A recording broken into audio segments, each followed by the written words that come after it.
Could the drying Salton Sea hold back the Big One earthquake threatening Los Angeles?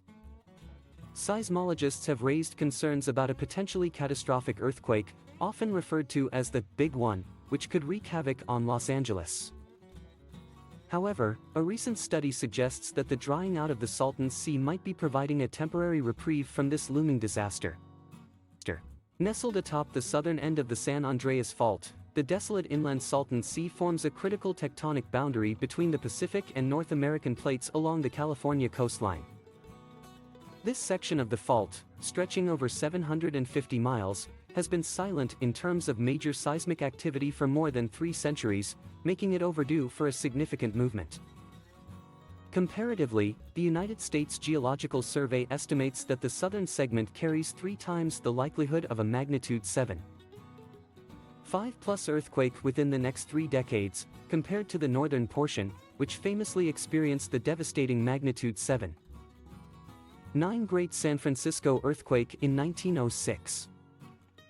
Remarkably, scientists have found evidence that the desiccation of the Salton Sea is contributing to a reduction in strain on the fault line, potentially postponing the Big One. The Salton Sea's origin is tied to the ever-changing course of the Colorado River, resulting in the formation of various bodies of water. Eventually, Lake Cahuilla, a vast salt lake, emerged, followed by a dry desert basin. In 1905, an irrigation canal breach led to the creation of the Salton Sea we know today.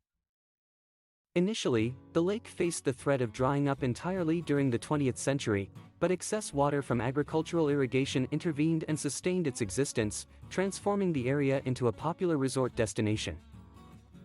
Tragedy struck as the lake gradually shrank, succumbing to pollution from agricultural runoff, and turning increasingly saline, causing widespread devastation to local wildlife.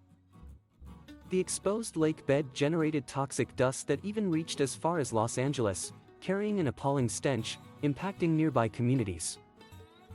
However, a recent study conducted by geophysicist Riley Hill and his team from San Diego State University reveals an intriguing link between Lake Cahuilla's ancient highstands and major earthquakes along the southern San Andreas Fault.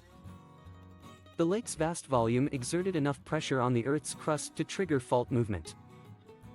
Additionally, the fluid within the lake heightened pore pressure, further facilitating fault slippage and earthquake occurrence.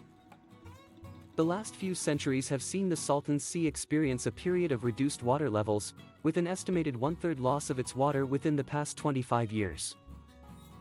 This trend seems to alleviate pressure on the crust around the southern section of the San Andreas Fault, potentially contributing to Los Angeles avoiding any earthquakes exceeding a magnitude of 7.0 during the last 3 centuries. Despite this temporary respite, seismologists emphasize that the potential for a major earthquake remains, as accumulated stress from tectonic plate movements still requires release. In the event of a large-scale release, the fault has the capacity to produce a devastating magnitude 7.0+ earthquake. Such a seismic event, which occurs globally around 10 to 20 times each year, could inflict severe damage on buildings and communities up to approximately 155 miles from its epicenter.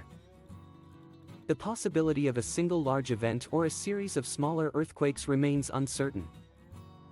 This study serves as a crucial step towards understanding the underlying physics of natural earthquakes and those triggered by human activities, like the injection of wastewater, which has led to damaging earthquakes in certain regions.